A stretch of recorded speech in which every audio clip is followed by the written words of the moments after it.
Hello, my name is YOUROPE, and today we are with our new episode of Disinfo Brief project. In today's interview, we will discuss how democratic states protect the information space without endangering freedom of speech. Our guest is the Ambassador Håkan Jevrell, who has the extensive experience in defense, diplomacy, and public administration. Mr. Ambassador, could you please tell about your background? Well, thank you so much. First, it's a pleasure to be here and to discuss these important topics. My name is Håkan Jevrell. I'm serving as the Swedish Ambassador here to Prague since August. Previously, I've been State Secretary for Trade at the Swedish Ministry of Foreign Affairs. I also have 7 years in Asia in my portfolio, including Taiwan, which has some impact on the subject today that we're talking about. But I've also been State Secretary at the Ministry of Defense, so the defense topics is really close at heart as well. Thank you so much. You seem to have quite a unique and diverse background from defense and international trade to diplomacy. From all these fields, is there one that gives you a kind of a rather different approach towards information threats than the traditional diplomatic one? Well, you know, I think that for everyone, the broader your perspective can be, the more you can sort of widen your scope throughout your life, the better it is. And I'm very fortunate that I've been given this opportunity to serve within Ministry of Defense, but then later on in Asia within the Ministry of Foreign Affairs. So you know, I'm very happy with that, and I think that I really encourage people, colleagues and friends. You know, if new opportunities arise, please take the chance, because you never know where you will end, and it's mostly very, very rewarding. Definitely, a diverse expertise pays off. Yeah. During your work as the representative of Sweden in Taiwan, you participated in the international workshop called Defending Democracy through Promoting Media Literacy in Taipei in 2019, organized in the Global Cooperation and Train Framework, where the threat of pre-election disinformation campaigns and the role of authoritarian states in these processes were discussed. So, do you see any similar models of disinformation attacks in Europe today, particularly against Ukraine and Central European countries? What would you say are the main differences between the Asian context discussed there and the European context? Well, first of all, I would say that a lot of things have happened since 2019 when we talk about the tools that the adversary elements are able to use. I mean, the technological development and the use of AI, you know, you can use a lot more technical tools to actually have an impact. Is a big change. On the other hand, what has not changed is the interest from authoritarian powers to really hurt democratic societies and undermine the political dialogue and try to drive us apart. That is the same, and the efforts have. Well, you know, I'm not an expert in measuring, but it's very clear that these tools are being utilized to an even larger extent now. If I were to compare, it's of course to operate in Asia, and Asia is so much more than you know, one coherent continent. Every country has its own culture, own system of operating, and Taiwan, being a very open democracy, is one way of operating, and the surrounding countries have other sort of abilities. But when I partook in this work, it was very interesting to see that we had NGOs from Indonesia and Philippines and so on. And from that perspective, it's also these are developing countries that are really have a growing middle class and so on, but they have quite a lot of people who don't have access to a higher regard of education, and I would say that education is key.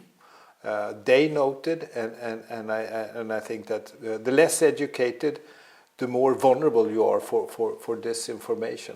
So I always say that we must work very hard in educate our population so that they themselves can evaluate what type of information they are being targeted with. And that is very much the same all over. I would say that it is clear that the authoritarian powers who want to undermine our democracies,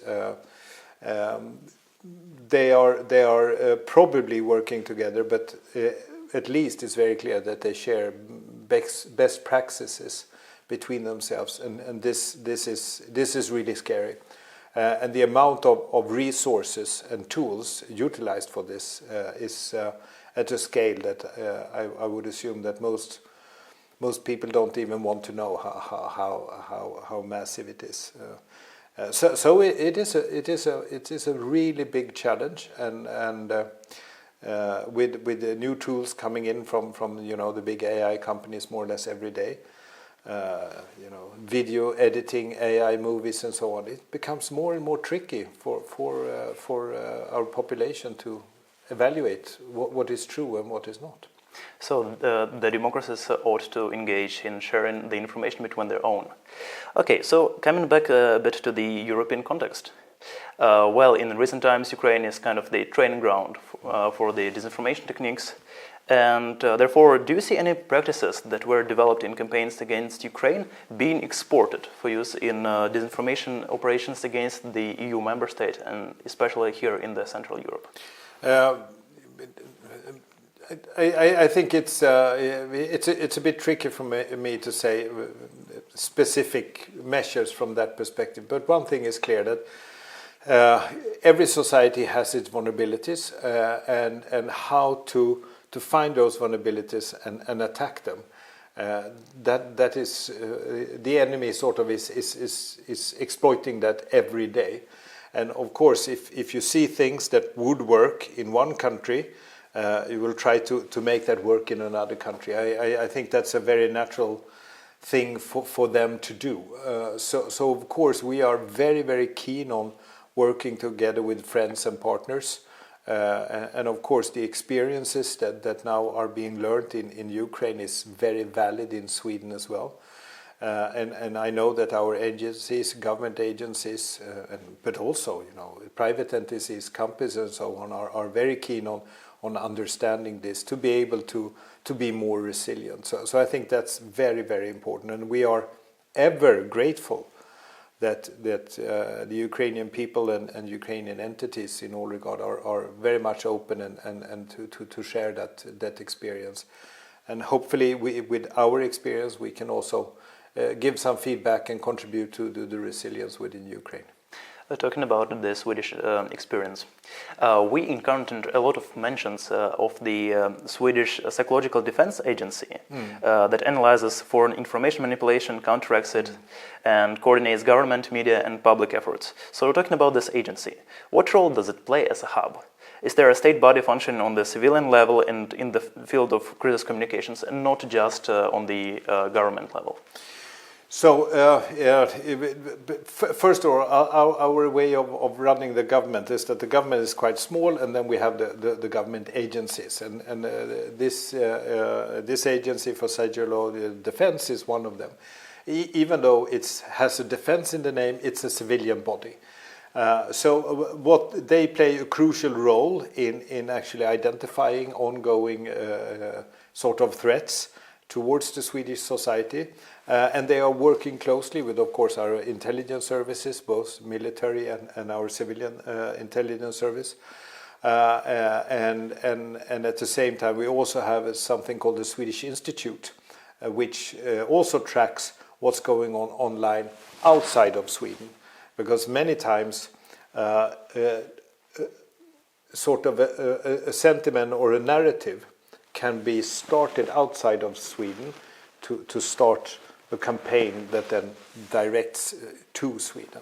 So it's very important, and I think that is one of the strengths of the Swedish sort of way of working in between different agencies, is the ability to share information and keep each other updated on potential threats. Because it's extremely clear.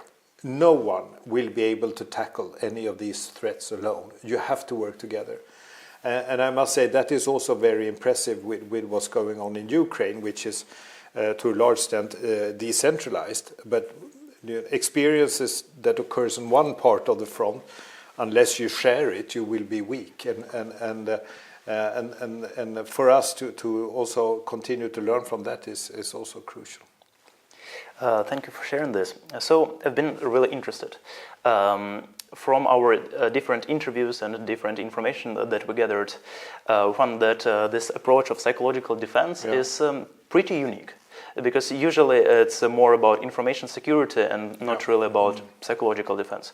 So could you please explain how this approach differs from the classical refuting and fact-checking? Yeah, no, but I would say that this is a legacy that we've been having. We've been having these functions more or less throughout the whole Cold War, and it is clear that any military campaign to be successful, it's very smart to undermine the people's trust toward the government agencies and try to fool and trick the people. We saw that the famous Mr. Goebbels during the Second World War had a massive impact.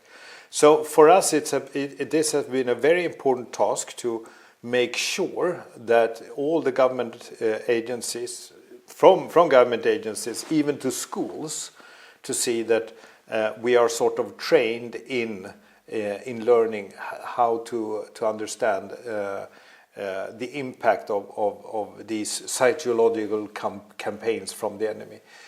So they have always played a very crucial role within the Swedish sort of total defense package. Okay, thank you again. And talking about the lessons that can be shared with the allies, what components of this psychological defense framework are hardest to scale? Are we talking about analytics, training, media partnerships, or maybe rapid communication, and why?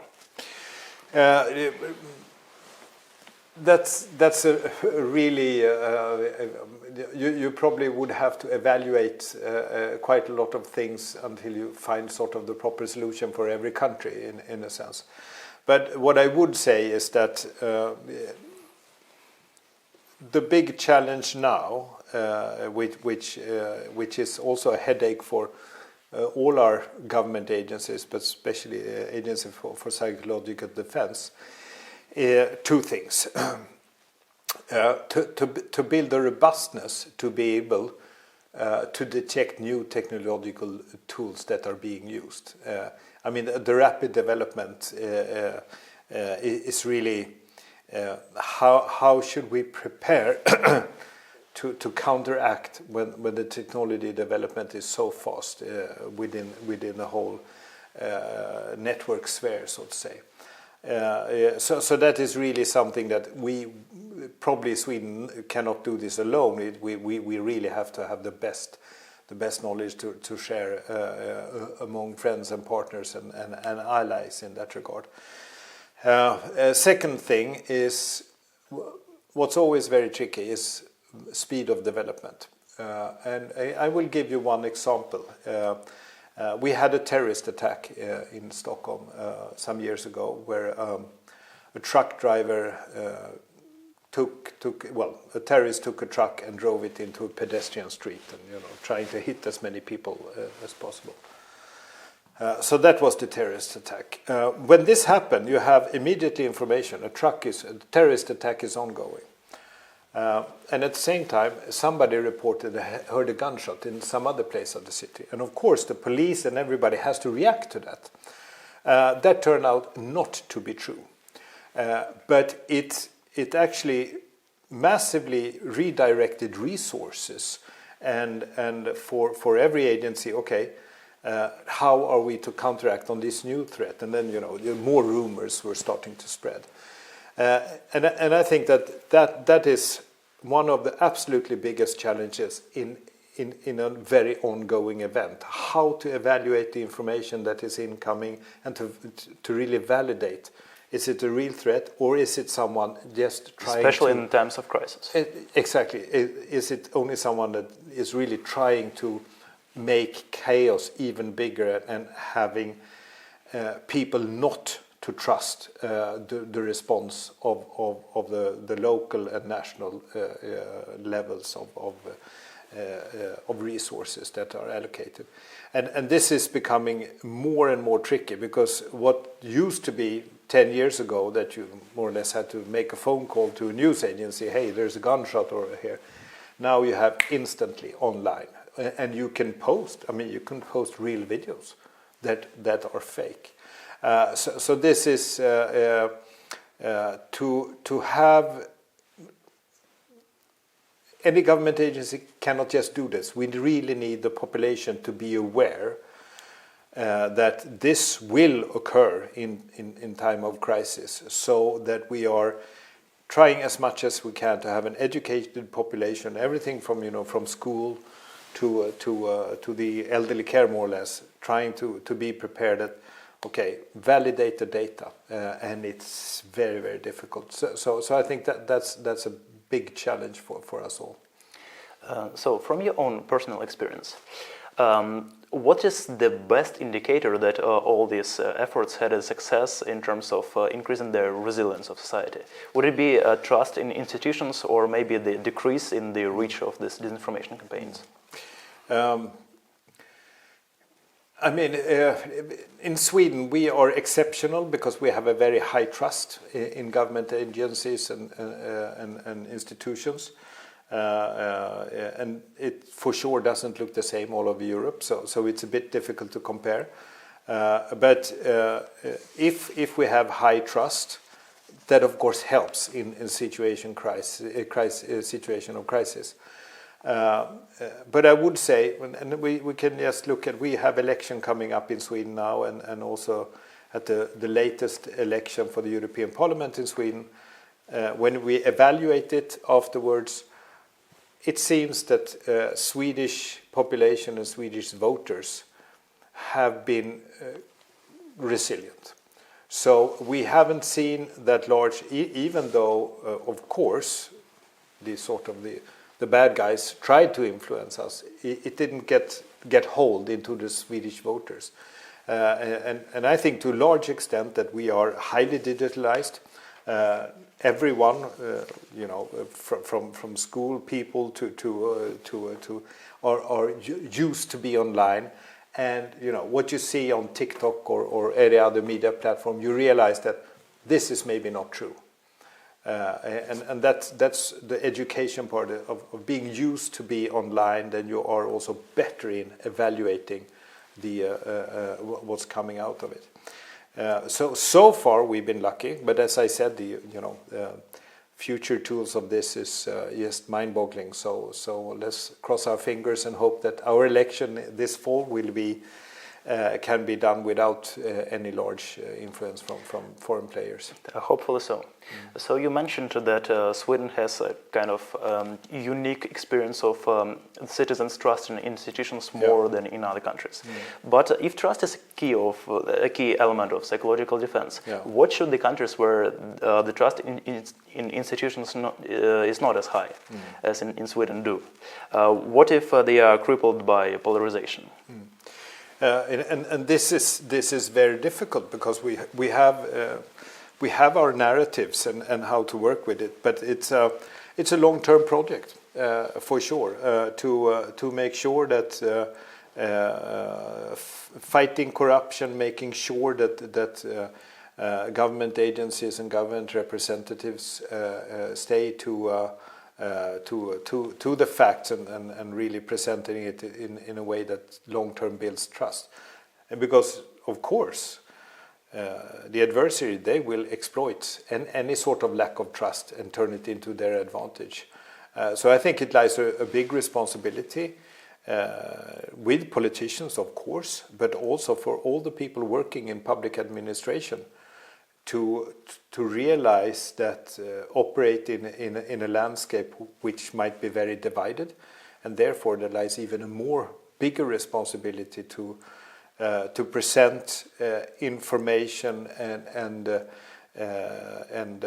news in a way that is at the end of the day seen by a majority of the population as fair and fact oriented. So this way, invest in more long-term trust building instead of short-term swaying of waters. I think you probably have to do both, the more professional agencies you have, and especially in the area of psychological defense, intelligence gathering, and really to follow what's going on in society, they need to be very professional. But then also really to keep in mind that any government's relationship with their population starts at school. The teacher is the first authority you meet, and therefore you need to invest in the schooling system and so on to have that people feel that yes, I can trust my teacher, I can trust the people who make the decisions in my local municipality, and then eventually grow it to a lot. But it's a long-term project. I just note for Ukraine and Swedish Development Corporation in Ukraine throughout many years have been very much allocated to supporting decentralization of power, giving more power to the municipalities. And the closer the power is to the population, the higher trust you get. And this has actually played an important role also in having the decision making more local. Has been a good thing for Ukraine in the case of the full-scale invasion, because people have been able to make decisions. They don't have to wait for who decides what in Kiev, and that also builds resilience. Definitely. Thank you so much. And the let's say conclusion of this interview.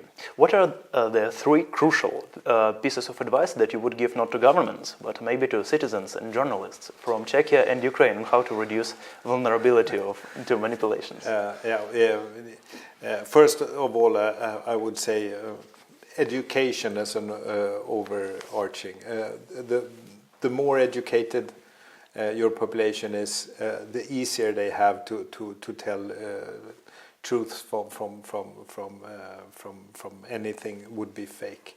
But then I would say it's also very important to be very much aware of the technological development and to realize that things that just a few years ago was completely impossible is now possible for the enemy to use. So that is also an awareness/education topic. And then, well, last but not least, I think it's I'll think I'll stop there, because coming back, it's really how to make the receiver resilient is really the number one topic. And then we could always dream that we would have a debate in every country that is fair and so on, but I think the world looks a bit different now, so it's a challenge. Okay, thank you so much for joining the interview and contributing. Your information that you provided is very valuable for our viewers to become more resilient to disinformation. Thank you once again. Thank you.